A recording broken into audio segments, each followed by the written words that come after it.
It's time to soothe, groove, and move those hidden innuendos. Hello, and welcome to the program. 15 to 20? Okay. So you're getting used to it then. Yeah, definitely. Love it. Right on. Well, good for you. Thank you. Jenna, my dear, it's good to see you. Nice to finally meet you. Yeah, no, nice to meet you too. Yeah, I'm looking forward to talking with you. Raising a glass to you, my dear. Thank you so much for being here. Appreciate you. Cheers. Yeah, cheers. Okay, so I have got to know, when we first spoke, we were talking about this 3-month rule. Yes. Yeah. I've got to know about it because I'm a first to hear about it, so I want you to enlighten me. Yeah, so basically what it is, and it's new for me too. It's kind of like a vetting process. So because usually it takes about 3 months to really get to know somebody's true colors. So you're basically kind of like seeing someone for 3 months just to kind of see if you're compatible. Sometimes you'll get lucky and you'll see their true colors after like a month. And then you'll realize, okay, maybe we're not compatible or maybe we are. So I don't want to say that it takes exactly 3 months, but I try to give it at least 3 months to like see if it's compatible. Yeah, and that does sound like a very promising and reasonable amount of time. However, the problem is you just need to get past the first 3 dates. That's the problem that we're facing now. But let me ask you this, though. Is that a commitment that you can ask someone that you're dating? Let them know right off the bat. Say, you know what? Just so you know, I like you. Obviously, we match for a reason. We both like each other, I think, besides the physical appearances.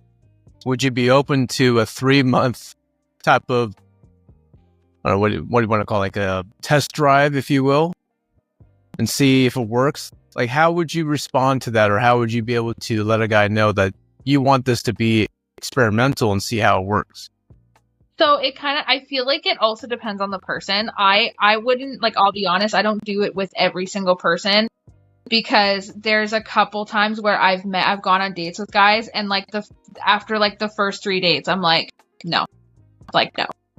So it really depends on the person. I don't think the 3-month rule like applies to everyone. It's more of if you can get past those 3 dates. So it's more of, I do talk about it and I do ask them, and most of the time they're like, yeah, I love that, because then they're like, I don't have to rush. We don't, like, most of the time guys don't want to rush into a relationship anyways. So True. Yeah. Right. They're like, let's take it slow. Let's see where things go. Right. And so I find most of them are pretty responsive to it, but it's also, okay, well, I have to get through the first couple dates before I can even consider that. Right. Right. But like I said, I mean, it's a hit or miss, because sometimes you'll meet people and you'll go on like couple dates and then, you'll have those conversations and deep conversations. Cause I'm not a small talker. I can't do the casual thing. I just can't. I have a very specific view on that. The first date, I try to keep it a little bit more like, okay, let's just see who we are as people. But after a couple dates, like, I try to like get into those deeper conversations, because I'm not gonna, I'm a big person on time. Even my family is like, you're like obsessed with time. I kind of am. It's a curse and a blessing. I have a thing with time. Like what, being on time, or like having enough time to do something? All like of being it. punctual? Okay. Yeah, I really value punctuality, and I also really value time, because like, I do think that life is too short and we all have lives. And so I don't really like to, that's part of the reason why I don't do the small talk. It's because I'm not going to go on 3 dates and not have like deep conversations to see where, like, who we are. I can't do that. I just can't. It's just not me. Yeah. Are a lot of guys not wanting to have deep conversations? Because I feel like a lot of guys want to get that out of the way first, because they want to see if you're compatible. Yeah, most of them do, but there are some guys that will be like, "Ooh, this feels like a job interview." But I'm like, well, it kind of, I hate to break it to you, but you're signing up to be my potential partner. Like, you know what I mean? It's an interview, but it's not a job interview. It's an interview. Well, exactly. Yeah. But like, I find those type of people are the ones that are just looking for a hookup. They're not really looking for anything serious, because that's what I've learned, is if you want to keep it casual, your intentions may not be meshing with mine. Do you get what I'm saying? And do you tell them off the bat that this is not a casual date? This is a more of a long-term date? Oh, yeah. Yeah. Oh, yeah. Yeah, I'm very open and honest about my intentions, and that has actually been a quality that they've liked about me, is that I don't waste time and that I am intentional and I'm very open and honest about what I'm looking for. they like it because they're either like, oh, well, I don't have to worry about my time getting wasted, or, Yeah. you know, we figure out if we're compatible or not, right? So it's a little bit, it's easier to be open and honest about what you're looking for than to just go on to a spontaneous date and hope for the best. I agree. Yeah, I agree. The problem is, though, a lot of people are not taking the time to really find the person that they want to connect with. What they're doing, they're just swiping right, and they keep forgetting all the good people behind them because they're so focused on the person at hand who happens to have the 6-pack abs or holding the fish or is 6'5". They're forgetting the overall objective of online dating. And I actually had this argument, and again, I had an argument with not a guest, but one of my followers about sex. Bikinis equals sex. And for her, she felt that it was all incorrect. But for me, as a man, that actually is correct. When women are leading more to the online dating profiles of posing bikini pics, more lingerie, more risque types of pictures, that is leading to sex. That is leading to, I want to be sexual. I want to be vulnerable. I want to be devoured.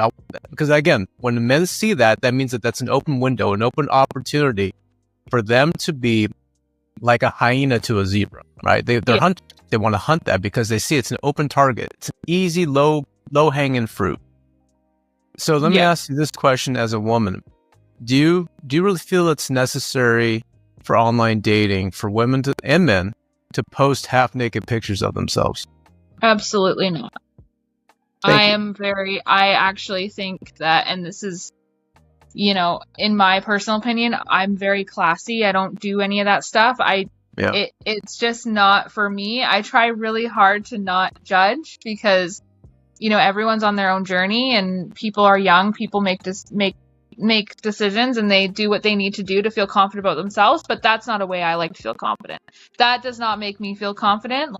When I see stuff like that, it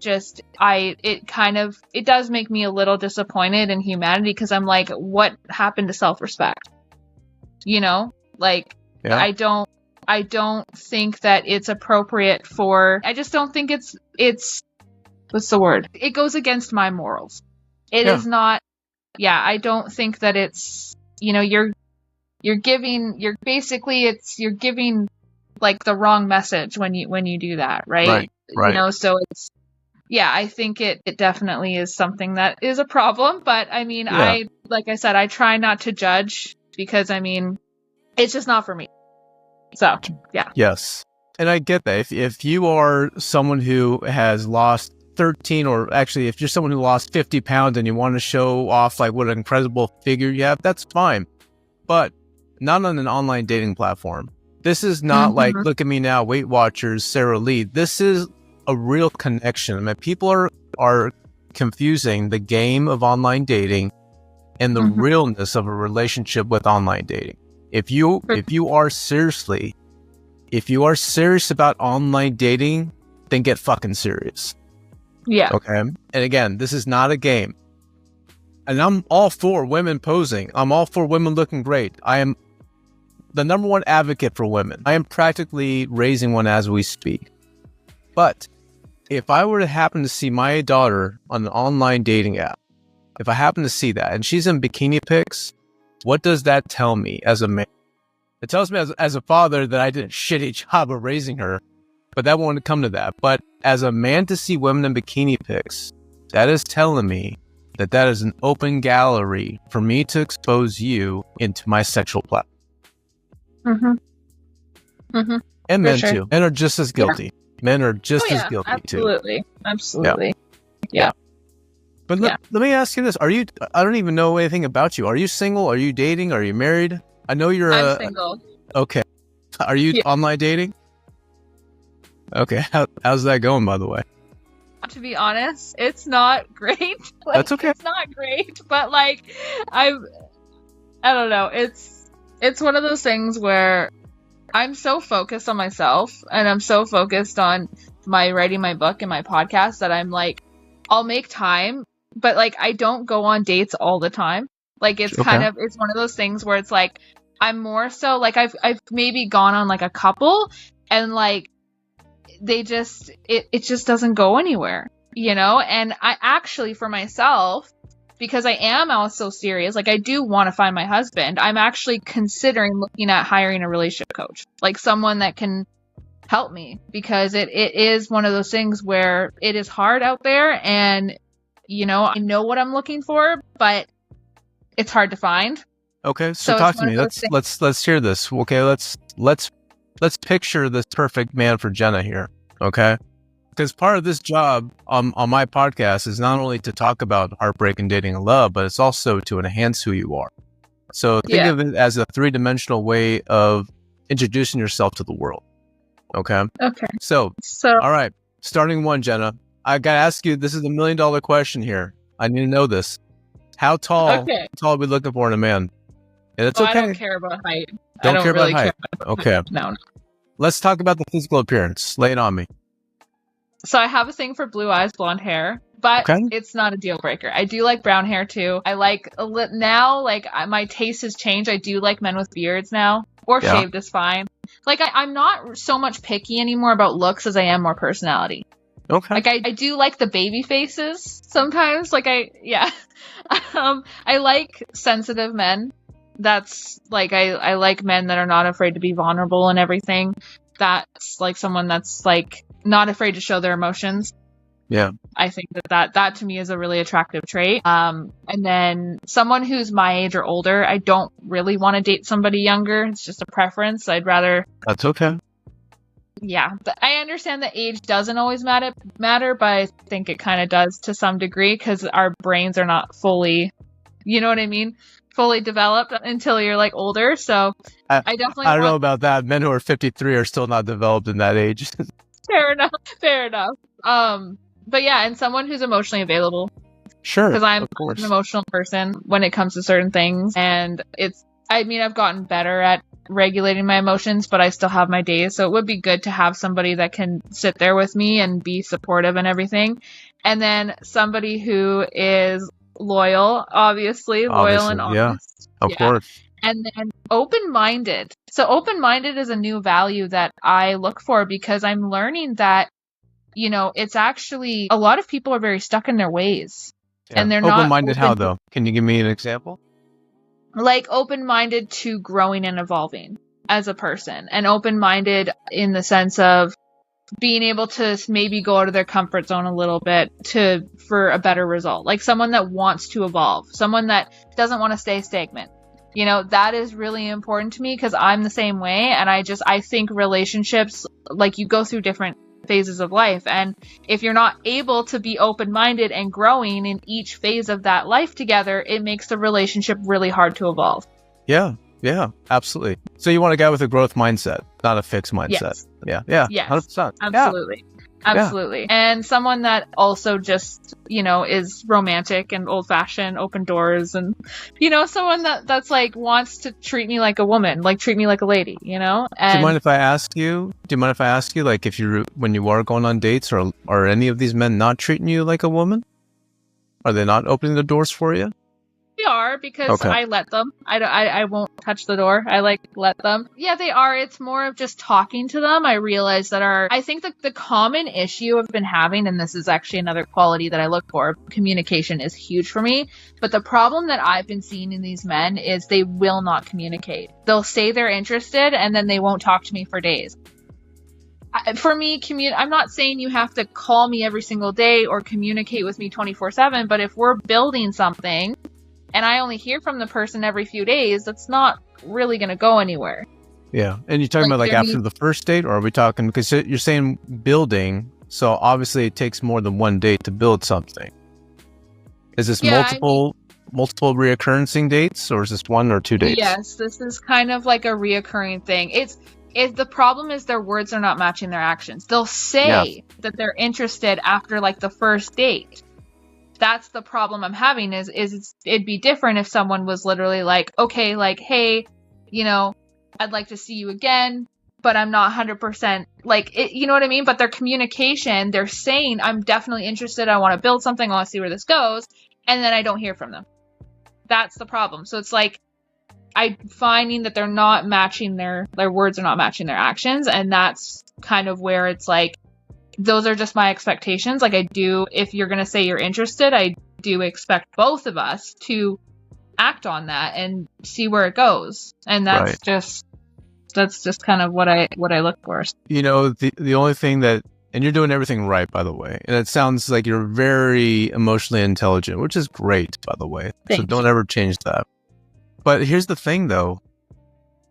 We can never change who that person is, right? People are going to do their own thing. They may do the smartest thing. They may do the dumbest thing. They may do one thing that's going to hurt you or myself or other people.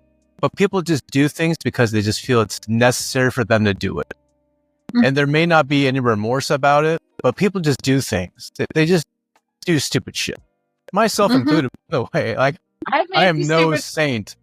You know, I'm guilty as charged for ghosting a few women. I have done that. I've done that. But again, as long as you admit to that, like, it's my fault. I admit to that. Like, I'm sorry that I ghosted you. Yeah. If you can do the aftermath of trying to rebuild the aftermath, whether or not you give that person a second chance, but the fact is you went back to that person and you told them, I'm sorry. But a lot of people don't do that because they just ignore it. They bypass it because they think it's okay to do that. So I think that's the big difference. But let me ask you this. If a guy that you started dating and all of a sudden he ghosts you, it's been a couple weeks and it's bothering you, right? I mean, because again, emotional, sensitive, I get it. Would you be the one to say, you know what, I just can't take this anymore. I need to send a message to him, let him know that what he did was wrong. What he did was hurtful. Would you do that to let him and remind him that things like this, they can't be done all the time? I would, but I also, with where I'm at now, I wouldn't put myself in a position like that. I kind of like it. I don't know if this sounds bad or not, but I'm very particular now because of my own values that I won't put if I already see a lack of communication after the first couple dates, I immediately I'm done. Like, there's no, like, and it depends on the situation too. Like, there are times where I will, in the early stages, I will give people the opportunity to learn and grow from something. Like, I know nobody's perfect, but I won't prolong and be with somebody for months when I've seen multiple red flags in communication, if that makes sense. But like, if we're talking for a couple times and something I've been trying to do more, like a little bit, is because I don't want to be high maintenance and I don't want to be unrealistic either. So I'm trying to navigate, I'm learning new ways on how to date. And so I try to let people know, like, hey, I didn't like this. And then if they fix it and they're like, oh, sorry, then I'm like, okay, let's continue seeing where things go. But it all comes back down to that growth mindset, right? So it's like, if I'm more than happy to give the person an opportunity to learn and grow from their mistake, but if they continue to repeat it after we've talked about it, I'm not going to prolong a relationship. Sure. If that makes sense. Yeah. And I think that with online dating, I think with dating in general, there needs to be accountability. And importantly, the reminder of letting people know that they need to be accountable for their actions. And what I mean by that is, going back to what I was saying, is that if you happen to ghost someone and it's been 2 weeks, I personally would remind that person, just so you know, what you did was wrong. Like, I'm a little upset. I'm still bothered by that. Because if you ignore them, which a lot of people do, people will ignore someone who ignores you. But the thing is that if they're not reminded of what they're doing, then guess what? They're just going to keep on doing that. And guess what happens? The online dating just happens to get tarnished and it's ruined. We are all messed up and fucked beyond recognition. So the part of this is to let people, I think we need to remind people, I don't want to talk to you again. I don't care to date you. I don't care to know anything about you anymore. What you did was wrong, but I just want you to know that what you did was wrong. So next time, think about the next person that you do match with or go out to dinner with or whatever it is. Make sure that you are accountable and let them know that's not working. Let them off the hook, but don't ignore them, because karma is a bitch. It will happen to you. It'll happen to you tenfold. In a way, like, giving up a little bit quicker is because there hasn't, like, when you're meeting someone, you don't have that trust yet. You could be telling me anything I want to hear, right? do you see what I'm saying? Like, it's really hard because when you don't have that trust built and you're getting to know somebody and they already show you things, it's kind of one of those things where it's like, okay, well, I don't know you well enough to trust that your intentions are true.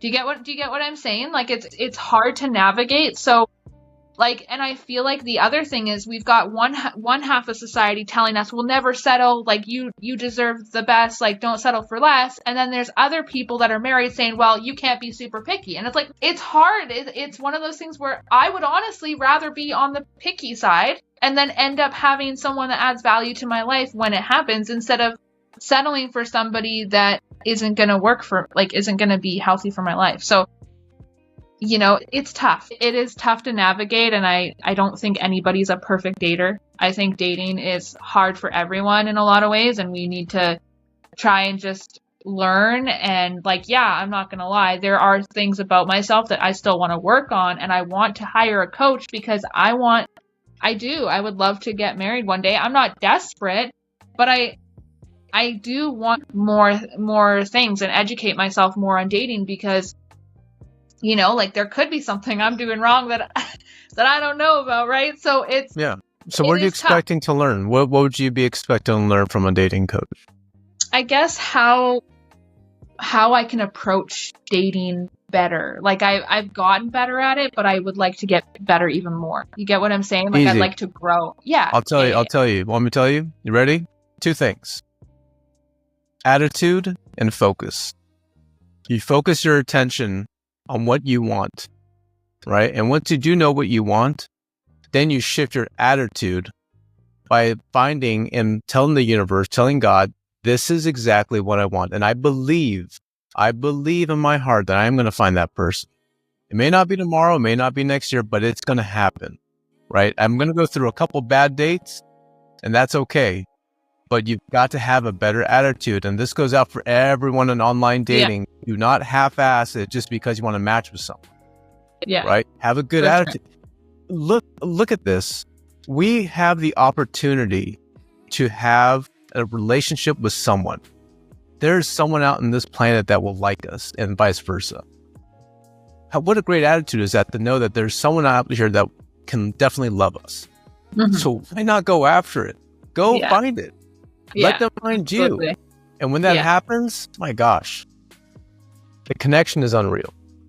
Yeah, absolutely. Well, and that's why I'm not like, no, definitely. And that's why I'm not like, it's not like I'm actually starting to enjoy being single. Not gonna lie. Like, I love what I do. I love doing these podcasts and, like, just being authentic with the world and, like, you know, showing my flaws, but also just, like, my strengths, right? Like, I'm not someone that can just be fake. Like, I'm just super honest. And so I love doing these things. And so I'm kind of like at that point where, like, I do know what I want. It's more of just, like, you know, it's learning. You know, I find dating is an opportunity to learn about yourself and about other people too, right? So, you know, I'm always learning and I'm always wanting to learn more. So I'm kind of like, I'm focused on what I need to do for myself. And then, you know, I will prioritize going on dates once in a while, but it's not something that I'm obsessing about, if that makes sense. I think from now on, just be more comfortable with being uncomfortable. Be more comfortable with the fact that you don't know what you're going to get yourself into. Right? Yeah, for sure. So again, I'm with you. I'm on online dating too. I get, like, being uncomfortable when you're, like, discouraged is, like, the worst, right? Yep. So I think, like, if you start to get comfortable with being discouraged, your attitude starts to shift. Mm-hmm. For sure. For sure. Well, let me ask you this. This is my closeout question to ask all my guests here, is that if there is a theme song today that helps you soothe or groove or move on your good or bad days, tell us what's the name of that song and what genre. Hall of Fame by Will I Am, and what's the name? Hall of Fame. Do you know that song? No. Guess I do. Hall of Fame by Will I Am. Or not Will I Am. I don't know. It's hard to, I'd have to literally pull it up on my phone. That's okay. I'll find it. It's basically about, like, chasing dreams and everything. And, like, yeah. I love those kind of songs. It's like chasing dreams and they're fun. Lovely. They're motivational. So. Well, here's to chasing your dreams, my dear. Appreciate that. Thank appreciate you coming on.